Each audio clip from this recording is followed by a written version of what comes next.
તો હવે આપણે અહીંયા જે ધાતુઓ અધાતુઓની વાત કરેલી હતી એમાં આપણે જોયું હતું કે જેની બાહ્યતમ કક્ષામાં 8 ઇલેક્ટ્રોન એટલે કે અષ્ટક પૂર્ણ કરે નિષ્ક્રિય વાયુ, પછી ધાતુઓ અને અધાતુઓ વિશે આપણે માહિતી મેળવી હતી, એટલે કે ઋણાયનો અને ધનાયનો બનાવે છે, બરાબર.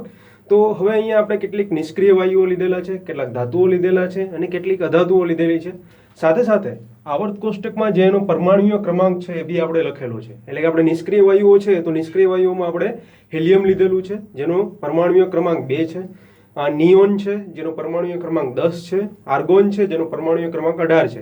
એ પછી આપણે કેટલીક ધાતુઓ લીધેલી છે, સોડિયમ, મેગ્નેશિયમ અને એલ્યુમિનિયમ જેવી ધાતુઓ છે, જેમાં સોડિયમનો પરમાણુય ક્રમાંક 11, મેગ્નેશિયમનો 12 અને એલ્યુમિનિયમનો પરમાણુય ક્રમાંક 13 છે. અને છેલ્લે આપણે અધાતુઓ લીધેલી છે. તો અધાતુઓમાં આપણે નાઇટ્રોજન, ઓક્સિજન, ફ્લોરિન, ફોસ્ફરસ અને ક્લોરિન લીધેલા છે. તો નાઇટ્રોજનનો પરમાણુય ક્રમાંક 7 છે, ઓક્સિજનનો 8, ફ્લોરિનનો 9, ફોસ્ફરસનો 15 છે અને ક્લોરિનનો પરમાણુય ક્રમાંક 17 છે. હવે સાથે સાથે અહીંયા કક્ષાઓમાં ઇલેક્ટ્રોનની સંખ્યા કેટલી હોય એ આપણે લખવાનું છે, બરાબર. તો અહીંયા આપણે 4 કક્ષાઓ બતાવેલી છે, કે, એલ, એમ અને એન. કે એટલે કે પ્રથમ કક્ષા, એલ એટલે કે દ્વિતીય, એમ તૃતીય અને એન એટલે કે જે બાહ્યતમ કક્ષા છે એ એન થશે, બરાબર. તો એના પરમાણુય ક્રમાંક, અહીંયા પરમાણુય ક્રમાંક કોઈ પણ નિષ્ક્રિય વાયુ, ધાતુ અથવા અધાતુનો જે પરમાણુય ક્રમાંક છે એ શું બતાવે છે? તો એ એમાં રહેલા ઇલેક્ટ્રોનની સંખ્યા બતાવે છે. તો હવે આપણે જોઈએ તો સૌપ્રથમ આપણે નિષ્ક્રિય વાયુમાં હિલિયમથી આપણે ચાલુ કરીએ. તો હિલિયમનો પરમાણુય ક્રમાંક કેટલો છે? તો આપણે જોયું કે 2 છે. તો હિલિયમનો પરમાણુય ક્રમાંક 2 છે તો આપણે કહી શકીએ કે હિલિયમની જે પ્રથમ કક્ષા છે એમાં કેટલા ઇલેક્ટ્રોન રહેલા હશે? 2 ઇલેક્ટ્રોન હશે. હવે 2 જ પરમાણુય ક્રમાંક છે, ટોટલ ઇલેક્ટ્રોન જ 2 છે, તો બાકીની કક્ષાઓ ખાલી રહેશે, બરાબર. પછી આપણે નિયોનની વાત કરીએ તો નિયોનનો પરમાણુય ક્રમાંક 10 છે. તો એની પ્રથમ કક્ષામાં તો 2 ઇલેક્ટ્રોન રહેશે. જ્યારે એની બીજી કક્ષામાં તો આપણે કહી શકીએ કે બીજી કક્ષામાં કેટલા ઇલેક્ટ્રોન હશે? 8 ઇલેક્ટ્રોન. તો 8 અને 2 એટલે ટોટલ ઇલેક્ટ્રોન 10 થઈ જશે. એટલે કે પરમાણુય ક્રમાંક 10 છે તો નંબર ઓફ ઇલેક્ટ્રોનની સંખ્યા કેટલી થશે? 10 થઈ જશે. પછી આપણે આર્ગોનની વાત કરીએ તો પરમાણુય ક્રમાંક 18 છે. તો એ 18ની ઇલેક્ટ્રોનની રચના કઈ રીતે હશે? તો પ્રથમ કક્ષામાં 2, દ્વિતીય કક્ષામાં 8 અને છેલ્લી કક્ષામાં બીજા 8, બરાબર. એટલે 2 અને 8 10 ને 8 18 એટલે કે આપણે કહીએ કે ઇલેક્ટ્રોનની કુલ સંખ્યા કેટલી થશે? 18 થશે, જેના પરમાણુય ક્રમાંક જેટલી છે. હવે આપણે ધાતુઓની વાત કરીએ તો ધાતુઓમાં સોડિયમ ધાતુ છે. તો સોડિયમમાં પરમાણુય ક્રમાંક છે 11.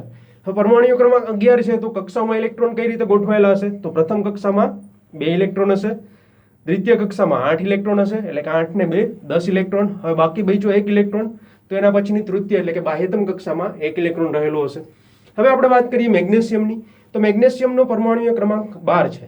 તો એમાં ઇલેક્ટ્રોનનું કઈ રીતે ગોઠવણી થઈ રહી હશે કે પ્રથમ કક્ષામાં 2 ઇલેક્ટ્રોન, દ્વિતીય કક્ષામાં 8 ઇલેક્ટ્રોન એટલે કે 8 ને 2 10 અને તૃતીય કક્ષામાં 2 ઇલેક્ટ્રોન હશે, બરાબર. એટલે ટોટલ નંબર ઓફ ટોટલ ઇલેક્ટ્રોનની સંખ્યા કેટલી થશે? 12 થશે. હવે એલ્યુમિનિયમ તો પરમાણુય ક્રમાંક 13 છે. ઇલેક્ટ્રોન કઈ રીતે ગોઠવાયેલા હશે? 2, 8 અને 3, બરાબર.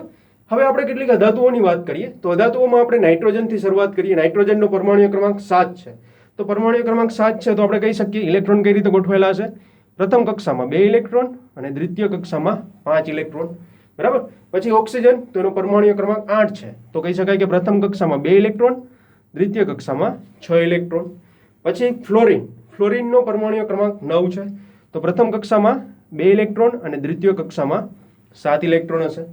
પછી લઈએ ફોસ્ફરસ. તો ફોસ્ફરસનો પરમાણુય ક્રમાંક 15 છે. તો એના માટે પ્રથમ કક્ષામાં 2, દ્વિતીય કક્ષામાં 8 એટલે કે 8 ને 2 10 અને તૃતીય કક્ષાની વાત કરીએ તો કેટલા ઇલેક્ટ્રોન હશે? 5 ઇલેક્ટ્રોન હશે. એટલે ટોટલ ઇલેક્ટ્રોન કેટલા થશે? 15 થશે. પછી ક્લોરિન. તો ક્લોરિનમાં 17 છે પરમાણુય ક્રમાંક. તો આપણે કહી શકીએ કે 2 પ્રથમ કક્ષામાં, દ્વિતીય કક્ષામાં 8 અને તૃતીય કક્ષામાં 7 ઇલેક્ટ્રોન રહેલા હોય છે, બરાબર. હવે જે આપણે આગળ જોયું એ પ્રમાણે જોઈએ તો તમે અહીંયા જોઈ શકો છો કે જે નિષ્ક્રિય વાયુ છે તો નિષ્ક્રિય વાયુમાં આપણે શું કીધું હતું કે જેની બાહ્યતમ કક્ષામાં 8 ઇલેક્ટ્રોન હોય એટલે કે અષ્ટક પૂર્ણ કરેલું હોય તો એ જે સ્થાયી અવસ્થામાં હોય છે જેને આપણે નિષ્ક્રિય વાયુ કહીએ છીએ. તો અહીંયા આપણે જોઈ શકીએ છીએ નિયોનની વાત કરીએ તો નિયોનમાં બાહ્યતમ કક્ષામાં કેટલા ઇલેક્ટ્રોન છે? 8 છે. આર્ગોનમાં પણ 8 ઇલેક્ટ્રોન છે. એટલે કે હવે એ કોઈ ઇલેક્ટ્રોન મેળવી પણ નહીં શકે અને કોઈ ઇલેક્ટ્રોન ગુમાવી પણ નહીં શકે, બરાબર. એટલે કે એને આપણે નિષ્ક્રિય એટલે કે ઉમદા વાયુઓ કીધેલા છે. એ પછી આપણે ધાતુઓની વાત કરીએ તો અહીંયા જુઓ આપણે 3 ધાતુ લીધેલી છે. એ સિવાય ઘણી બધી ધાતુઓ તમે લઈ શકો પણ આપણે ઉદાહરણ માટે 3 જ લીધેલી છે, સોડિયમ, મેગ્નેશિયમ અને એલ્યુમિનિયમ.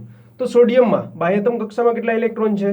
1, મેગ્નેશિયમમાં 2 અને એલ્યુમિનિયમમાં 3. તો આપણે શરૂઆતમાં જ કીધું હતું કે જે પરમાણુ અથવા તો જે તત્વની બાહ્યતમ કક્ષામાં 1, 2 અથવા તો 3 ઇલેક્ટ્રોન હોય તો એ ઇલેક્ટ્રોનને ગુમાવશે, અને ઇલેક્ટ્રોનને ગુમાવીને શું બનાવશે? ધન આયન બનાવશે, જેને આપણે ધાતુઓ કહીએ છીએ. તો અહીંયા બાહ્યતમ કક્ષામાં 1, 2 અથવા તો 3 ઇલેક્ટ્રોન છે. એટલે કે આ જે સોડિયમ, મેગ્નેશિયમ અથવા એલ્યુમિનિયમ છે, ઇલેક્ટ્રોન ગુમાવી દેશે અને ગુમાવીને ધન આયન બનાવશે. એટલા માટે આપણે એને ધાતુઓ કીધેલી હતી. એના પછી આપણે અધાતુઓની વાત કરીએ. તો અહીંયા અધાતુઓમાં આપણે જોઈએ તો નાઇટ્રોજનની બાહ્યતમ કક્ષામાં કેટલા ઇલેક્ટ્રોન છે? 5 ઇલેક્ટ્રોન છે. એટલે કે આપણે ત્યારે પણ કીધું હતું કે જો બાહ્યતમ કક્ષામાં 5, 6 અથવા તો 7 ઇલેક્ટ્રોન હોય તો ઇલેક્ટ્રોન બીજા કોઈ તત્વ પાસેથી મેળવશે અને મેળવીને શું બનાવશે? ઋણ આયન બનાવશે. બરાબર. તો અહીંયા જુઓ 5 ઇલેક્ટ્રોન છે. એટલે કે બાકીના જે ખૂટતા 3 ઇલેક્ટ્રોન છે એ બીજા કોઈ તત્વ પાસેથી મેળવશે અને મેળવીને એનું અષ્ટક પૂર્ણ કરીને સ્થાયી રચના બનાવશે. સાથે સાથે ઓક્સિજનમાં પણ 6 ઇલેક્ટ્રોન છે. એટલે ખૂટતા જે 2 ઇલેક્ટ્રોન છે એ બીજા કોઈ તત્વ પાસેથી મેળવીને સ્થાયી થશે. ફ્લોરિનની વાત કરીએ તો ફ્લોરિનમાં 7 ઇલેક્ટ્રોન છે. તો ખૂટતો 1 ઇલેક્ટ્રોન એ બીજા કોઈ પાસેથી મેળવશે. સાથે સાથે ફોસ્ફરસમાં બાહ્યતમ કક્ષામાં 5 ઇલેક્ટ્રોન છે. એટલે સ્થાયી થવા માટે 3 ઘટે છે. તો એ 3 બીજા કોઈ તત્વો પાસેથી મેળવીને સ્થાયી થવાનો પ્રયત્ન કરશે. અને ક્લોરિનની વાત કરીએ તો ક્લોરિનમાં પણ 7 ઇલેક્ટ્રોન બાહ્યતમ કક્ષામાં છે. એટલે કે 1 ઇલેક્ટ્રોન અષ્ટક પૂર્ણ કરવા માટે ખૂટે છે. બરાબર. તો આ 1 ઇલેક્ટ્રોન બીજા કોઈ તત્વો પાસેથી મેળવીને એનું અષ્ટક પૂર્ણ કરીને સ્થાયી થવા પ્રયત્ન કરશે.